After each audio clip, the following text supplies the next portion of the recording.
A poem for Gus, who always said the wedding was a bad idea. Our father never hit us kids, at least not very hard, before the day my brother said with teenage disregard that he'd be dead before he'd see a wedding in our yard.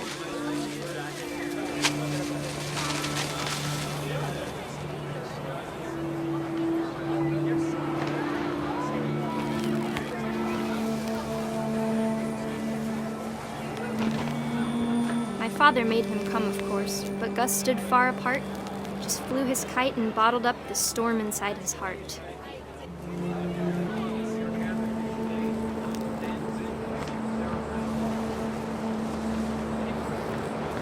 I tried to talk him out of it, but though he'd never met her, "We don't need a stepmom," were the words that I now pronounce you husband and wife. You may kiss the bride.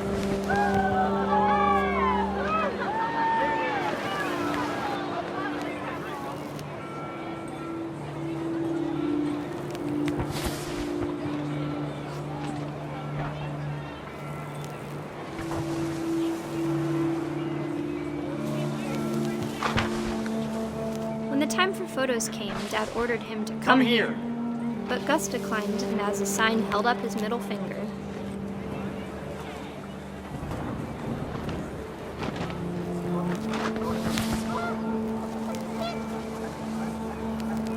The wind picked up, and panicked geese appeared and quickly went. But all the humans did that day was go inside the tent.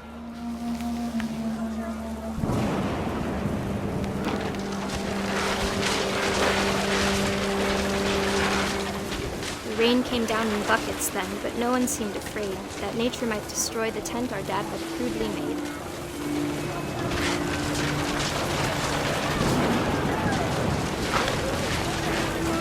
The thunder sounded much too close and full of angry power, but all my father said to this was, "Make the music louder."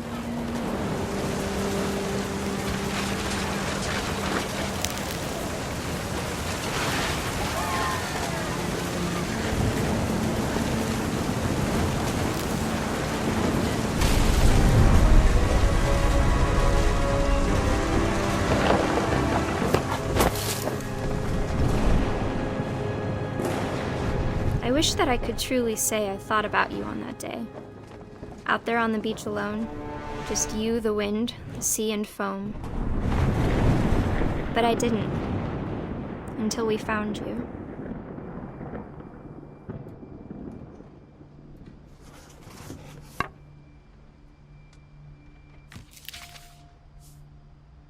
She never talked about him, but Mom told me once if I was a boy, they were going to name me Gus.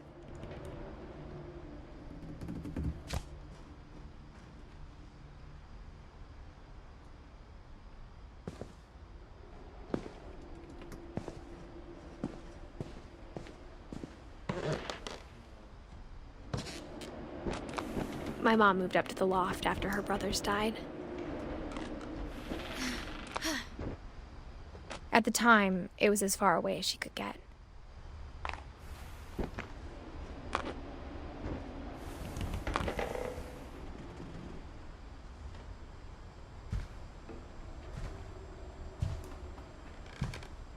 She spent a summer building houses in Calcutta, where she met my dad, Sanjay.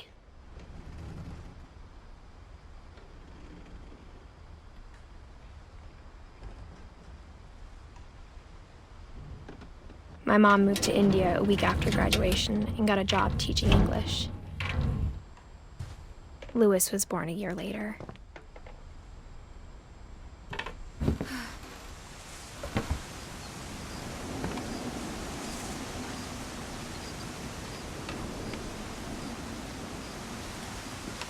When my dad died, I don't think Mom knew where else to go. I'm sure Edie was happy to have her back. And to see kids in the house again.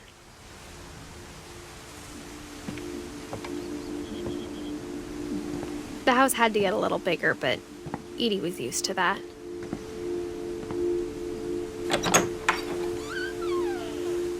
And for a while, things were good, almost normal. But it didn't last.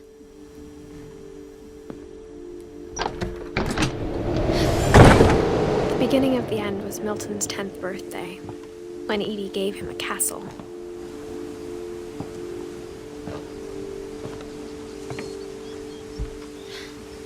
After Milton disappeared, the only thing he left behind was a room full of paintings.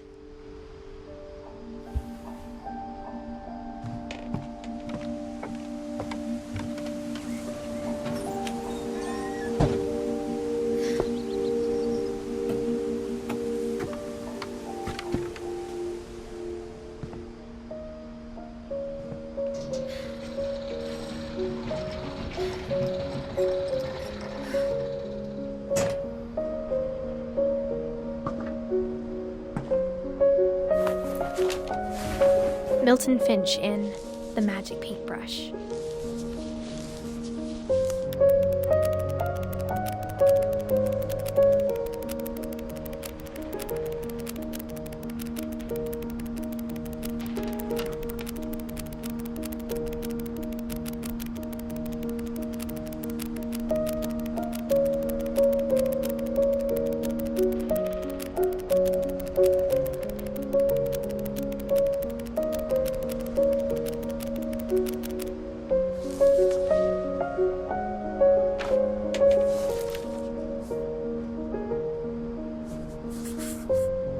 I was 4 when Milton disappeared.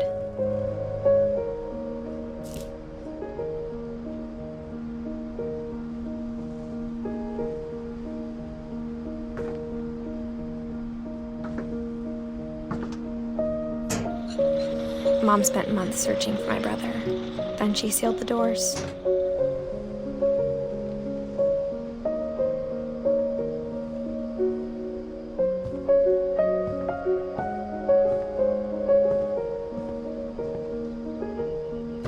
Whatever Milton had found in the house, Mom didn't want it getting out.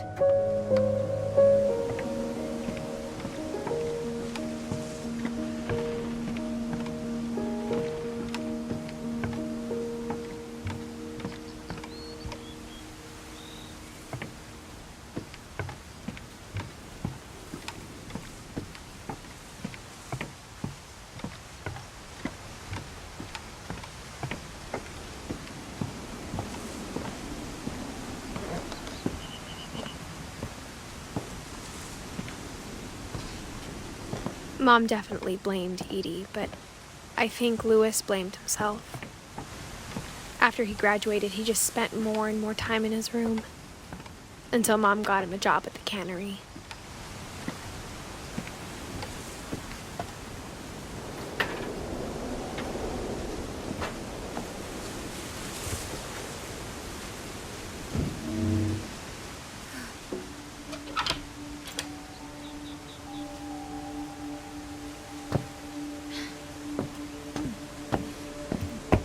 Louis's room smelled very, very familiar.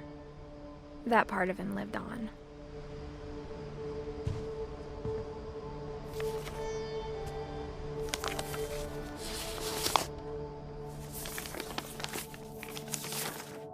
Dear Mrs. Finch, as Louis's psychiatrist, I can understand your desire for an explanation. As I see it, the trouble began in January, shortly after we convinced your son to seek treatment for substance abuse. Newly sober, I believe Louis first noticed the monotony of his daily life.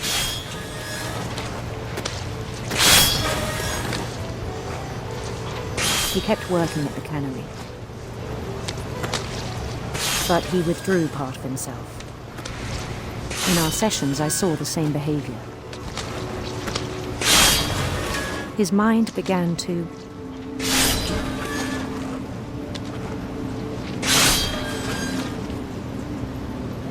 wander. I asked him to describe it. He said he started small, imagining a labyrinth. He'd feel his way about. Then something moved. Bats and toads.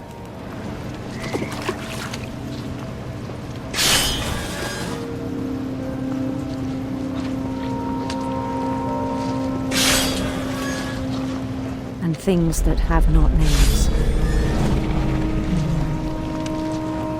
He knew it was all in his head.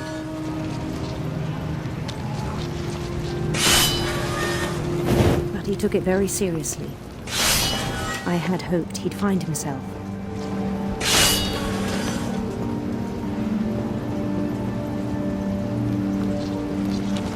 But he found something more. I worried about him then, daydreaming at the cannery. I spoke with his boss, but he said Lewis had become a model employee. Methodical, tireless, focused. Like a whole new Lewis. So I let him go on.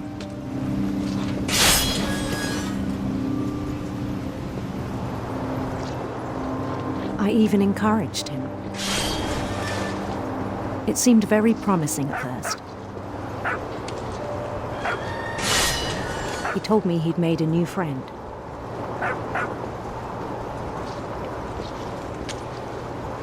On the edge of a city he named Lewis-topia. He built the city up slowly, brick by brick. Then he made musicians.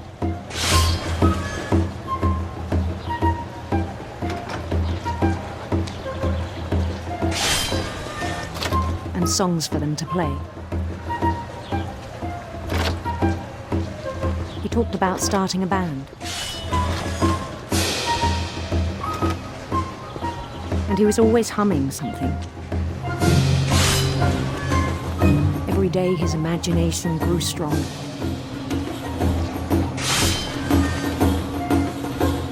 He no longer spoke at the cannery. But his chopping was as reliable as ever. Then one day it struck him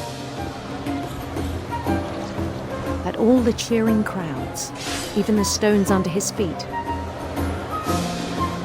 were all in his imagination, so he could do whatever he wished.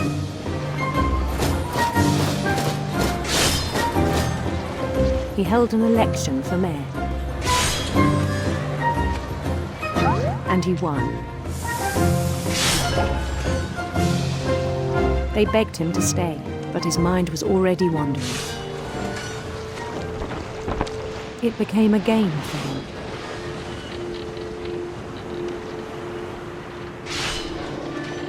He'd conquer a city, then immediately push on.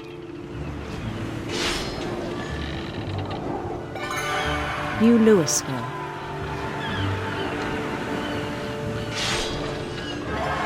St. Louis. He started drifting away from our reality.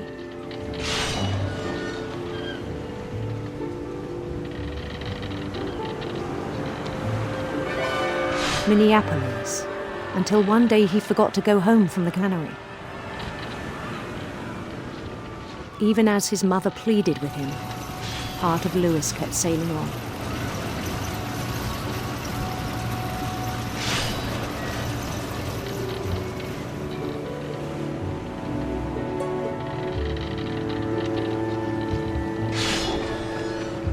In Lewisburg, he heard rumors of a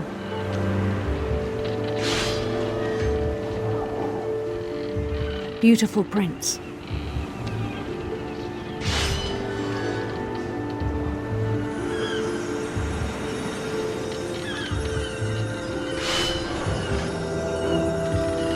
The prince was on his own quest for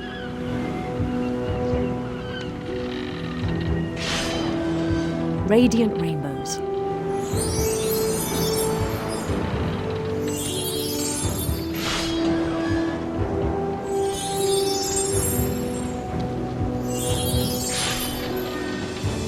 He followed the sound of his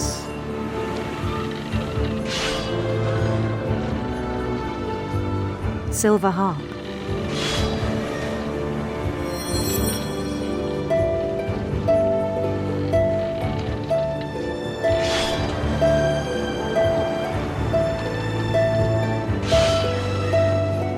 His chase led him to a golden palace east of the sun and west of the moon.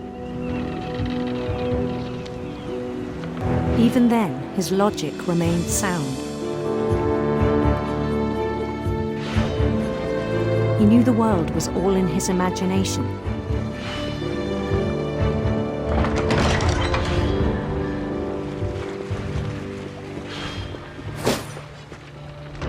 But he was so proud of having created it. In his own eyes, he'd become something greater than a king.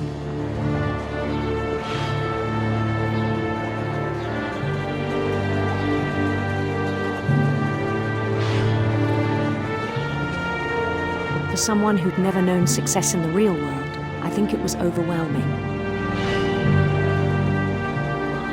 And then it struck him that the real Lewis was not the one chopping salmon, but the one climbing the steps of a golden palace.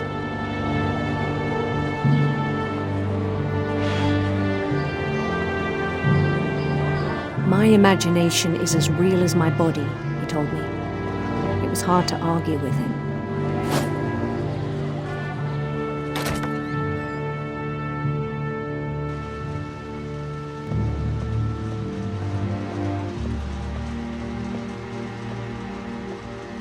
He began to forget the world we know.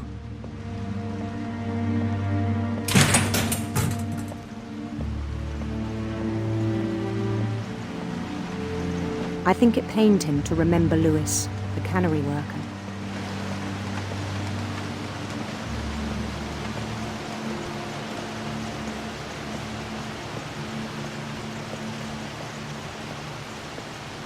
He began to despise the man with a royal contempt.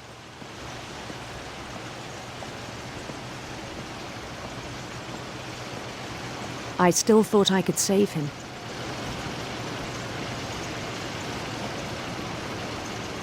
Even after he said he was being crowned king over all the lands of wonder.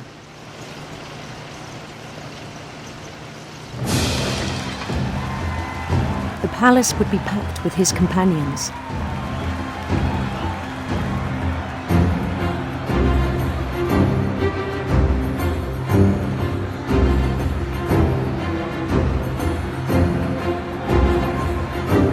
Including the wise Calico who'd insisted on advising him.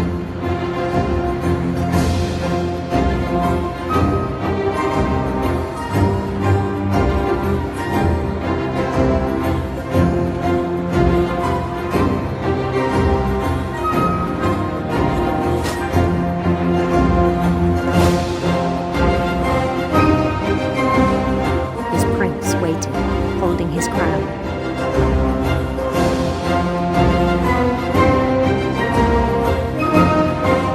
There was only one thing left to do.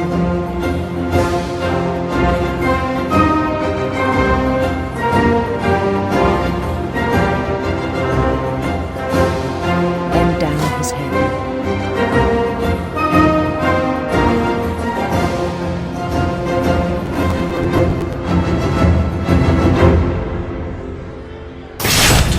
And the rest I think you know.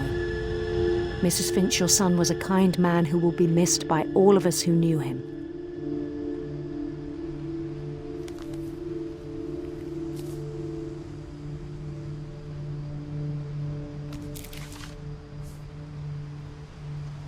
My brother was really cool. I wish you could have met him.